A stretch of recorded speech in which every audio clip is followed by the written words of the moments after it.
Welcome to Mind Matters at Southeast Psych. I'm Dr. Craig Pohlman, and I'm joined today by my colleague, Jennifer McConnell. Hi. Our topic for today is kindergarten readiness. And Jennifer, why don't you just start us off by talking about kindergarten in general and where we are in terms of parent perceptions of it and the different issues. Sure. First, I wanted to share a little bit about where kindergarten has come from. Kindergarten was first developed as a social interaction place for kids. It was meant to be just for a couple hours a day. Most kids hadn't had a lot of exposure, and it truly has changed now into a full-day program. Most kids are coming from preschool, and it's much more heavily academic focused. So a lot of parents have a question of, is my child ready for kindergarten, or should we wait and do a transitional or junior kindergarten type year? Is my child ready or not? So there are different components to kindergarten readiness. Why don't we focus on the cognitive part? And what would be the major areas to consider with regard to that? Sure. I think there are several different areas within that. The first is language.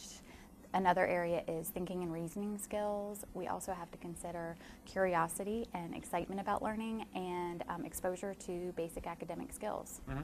So let's go through those in a little more detail. Talk about language. What are some considerations and maybe some things that parents could look for, maybe even do to help language development? Sure. Language in kids is growing so fast every day. At that age, it's really important for kids entering kindergarten to be able to follow directions, multi-step directions, 2- and 3-step directions, to have a strong vocabulary so that they're able to understand what the teacher's saying in the classroom, and to be able to express their own needs and wants, and to be able to speak in complete sentences, well, at least 5 to 6 words. I see that at home as well as at work with my middle guy. Talk about thinking and reasoning. What are some considerations there? Sure. Again, in preschool, we are thinking and reasoning in terms of ability to know shapes, know sizes, be able to classify objects, know the differences between objects and similarities between objects, the ability to complete patterns or complete puzzles, those types of skills, and really being able to problem solve, being able to answer questions about their environment and be thinking on a level just based outside of here to hear what's in front of me. So a lot that parents can see and a lot that preschool teachers can see and can talk to parents about. Certainly. Well, what about that area of academic skills or pre-skills?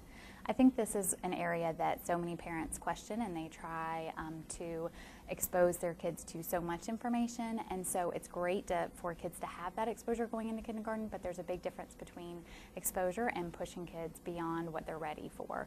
So it is important for kids to have a basic knowledge of print awareness, and to be able to recognize some letters, letter sounds even, and start recognizing the letters in their name, early writing skills, encouraging them just to draw and color, not necessarily having to write out the entire alphabet, but just those basic types of skills.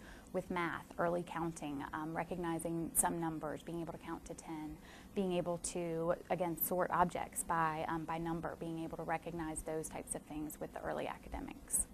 You know, as we're talking, I realize you're going to have to come back and we have to talk again sometime about technology and how that's affecting early childhood and literacy development and math development as well. But talk about this cultivating curiosity, intellectual curiosity, what parents can do there.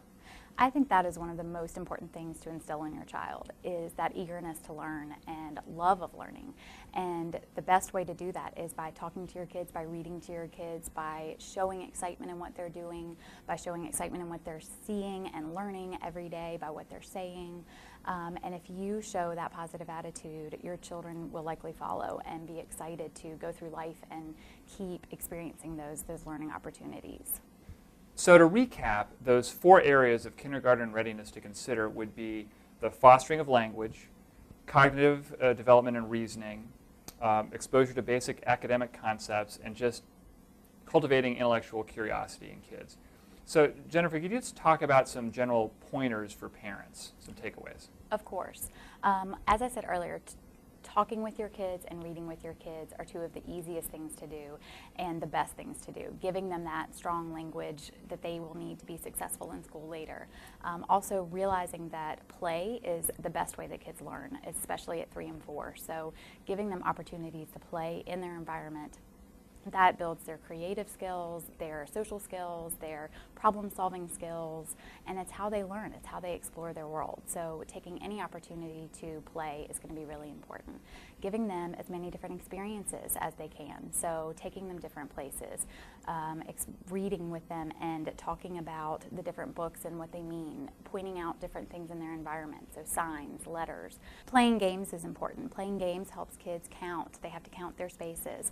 They are exposed to the different rules of the game. It's also important to do different art activities, music activities, foster that love of the arts.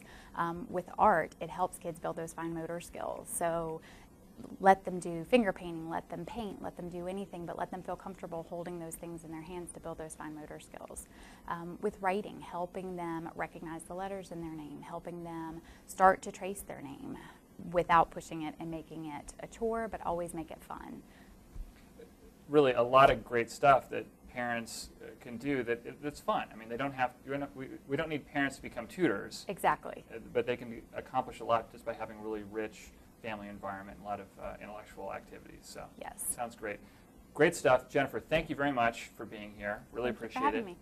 I'm Craig Pohlman for Mind Matters at Southeast Psych, where we save the world one learner at a time.